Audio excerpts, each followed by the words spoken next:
All right, sports fans, how's everybody out there doing? William Martin coming at you one more time here on YouTube with another edition of the 300 Pounds of Sports Knowledge Podcast. After the disappointing 2022 NFL season for the Denver Broncos, there was hope that they'd be able to turn things around in 2023 under new head coach Sean Payton. But at this point of the season, it doesn't appear to be a reality.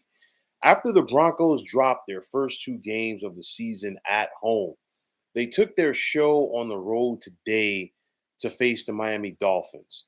The Dolphins were favored to beat the Broncos today, but I don't think that anybody, not even the Broncos themselves, expected to like what happened to actually happen today in Miami. Denver lost today 70-20 as they gave up the most points in an NFL game in nearly 60 years. The Dolphins scored 10 touchdowns today as the Broncos gave up a whopping 726 yards of offense, which is something that is usually reserved for the college football level when a powerhouse such as Oklahoma, Alabama, or Ohio State take on a D1 school, but not here in the NFL. Now, yes, this season is still in its infant stages, but this year is looking more and more like a throwaway for the Broncos as head coach Sean Payton obviously is not going anywhere. The Broncos gave up a first round pick and they paid him a boatload of money to become their head coach. So he's not going anyplace. But I can guarantee you, you can expect wholesale changes to this roster. I said it last year and I'm going to say it again. The trade for quarterback Russell Wilson was and has been a disaster for the Denver Broncos. You're talking about a guy in Russell Wilson 3 years ago when he was still with the Seattle Seahawks. People were talking about Russ as being a lock to make the Pro Football Hall of Fame. And even some people were throwing around the term first ballot Hall of Famer. That right now has is not it doesn't look like it's going to be the case. Russell Wilson is looking like a guy who either A is finished or B, he simply was just a product of what the Seattle Seahawks were doing out there in the Pacific Northwest. You also think about the picks that the Broncos gave up to get Russell Wilson. Like I talked about it last season, Pete Carroll basically suckered the Denver Broncos to take him. But at the end of the day, where do you go from 70 points? And I say that because the Dolphins they just did whatever they felt like doing today. 350 yards on the ground. Tua Tagovailoa, 23 of 26 passing, 309, four touchdowns.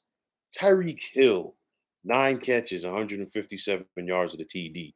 We even had garbage time for the Dolphins with the former New York Jet legend Mike White coming in and completing a couple of passes. And of course, he hit formerly Robbie Anderson, now Robbie Chosen, on a 68-yard bomb.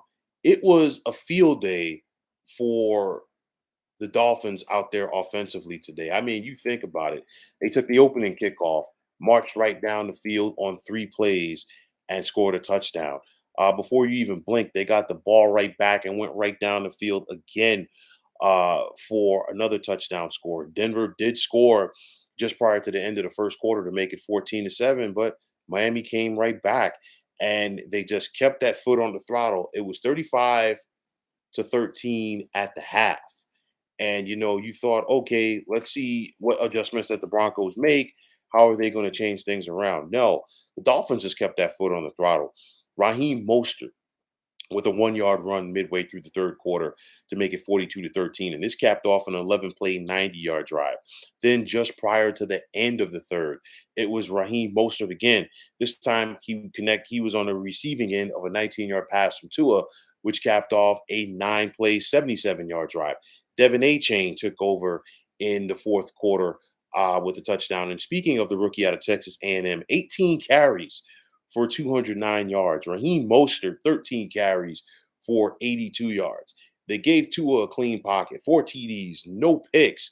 I mean, you look at it, this Broncos defense was supposed to be the backbone of this team. And you think about it last year, the Broncos defense was on point. They got worn down by the struggles of this Denver offense. The Denver offense struggled again in week number 1 when they lost to the Raiders. The Denver offense was on point at least for the first half last week when they jumped out to that big lead over the Commanders. And then, of course, the rest is history. Not since the days when the Broncos were still in the AFL have they been this bad. And I mean, I'm looking at it, and you're looking at a lot of reasons why the Broncos are bad right now. Obviously, there's a change in ownership. They're going to look to do things a little bit differently. You have a new head coach, and this is a transition year for him. But then you also look at a quarterback that I'm not sure that Sean Payton was like gung ho about working with, but the Broncos gave him a truckload of money. And at the end of the day, I don't care what anybody says. Within the next year or so, I think Denver's going to try to skate from under this Russell Wilson contract. And you have a team that's in transition. They gave up a ton of picks to get Russell Wilson. They gave up some picks to get Sean Payton. And once again, it's important to have those picks, especially early on in the NFL draft. The Rams were able to get away with it because the Rams had good players.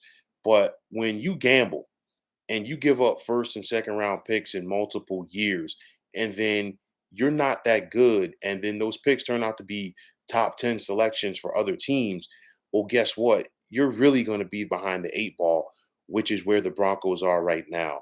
You look at it, forget about making the playoffs. I know that they're 0-3. I know that there's still 14 games left of football this season to get things turned around, but it ain't happening.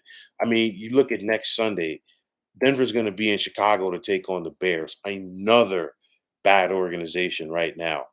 Somebody's got to win that game. The next 2 games for Denver are legitimately winnable. They're at Chicago and then they're home for the Jets. But then after that, I think you better hold on because the barn doors could fall off of this one. In 2 out of 3 games, Denver's going to take on Kansas City, and sandwiched in between that is a game against the Green Bay Packers, a young and hungry Green Bay Packers team. And then after their bye in week number 9, Denver's at Buffalo. They're home for Minnesota. They're home for Cleveland.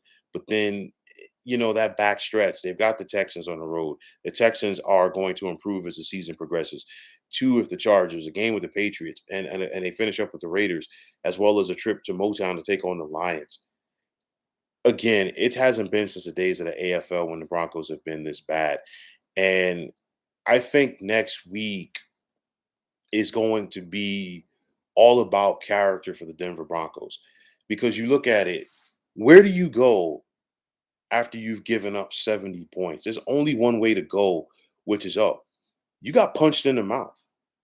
And now you got to try to pick yourself off the canvas and go out there again. But at the end of the day, if you're the Denver Broncos, just throw this game tape away from this week. There's nothing to say, nothing to see here, rather, and move on. When things are bad, you don't think that they can get any worse, but maybe, just maybe, this is where the Denver Broncos hit rock bottom. You give up 70 points, you lose by 50 points. 2 things that you rarely ever see in the National Football League. This was a Madden type score right here, as far as you're playing on rookie level and you're just doing whatever you want. And you're doing it on rookie level on 15-minute quarters. That's what the Dolphins did to the Broncos today. They embarrassed them. They took them behind the woodshed. Whatever analogy that you want to use, that basically is the easiest way to sum up this game. There's only one way for the Broncos to go but up after this one. Now let's see if there's intensity, how much intensity that there's going to be there when they take on the Chicago Bears next Sunday. But at the end of the day, in my opinion, it really can't get any worse for the Broncos than what we saw today in Miami against the Dolphins. So, folks, that is going to wrap it up. And as always, I want to take this time out to thank you for tuning into the 300 Pounds of Sports Knowledge podcast here on YouTube. I want to take this time out to thank all of you fine folks out there for tuning in. And if you have not already, please feel free to subscribe to this channel. Now, if you're on the X, formerly known as Twitter, Please feel free to follow me at 300 Pounds of Sports. And like I always say, if you follow me, it'll be my pleasure to follow you right back. There's also the sports discussion group on Facebook at the Sports Depot 365. Now you can check it out, drop a line to be a part of one of the better sports debating sites going on social media. So, once again, fine folks, my name is William Martin, and I am signing off. And I'm saying take care and have yourselves a wonderful day.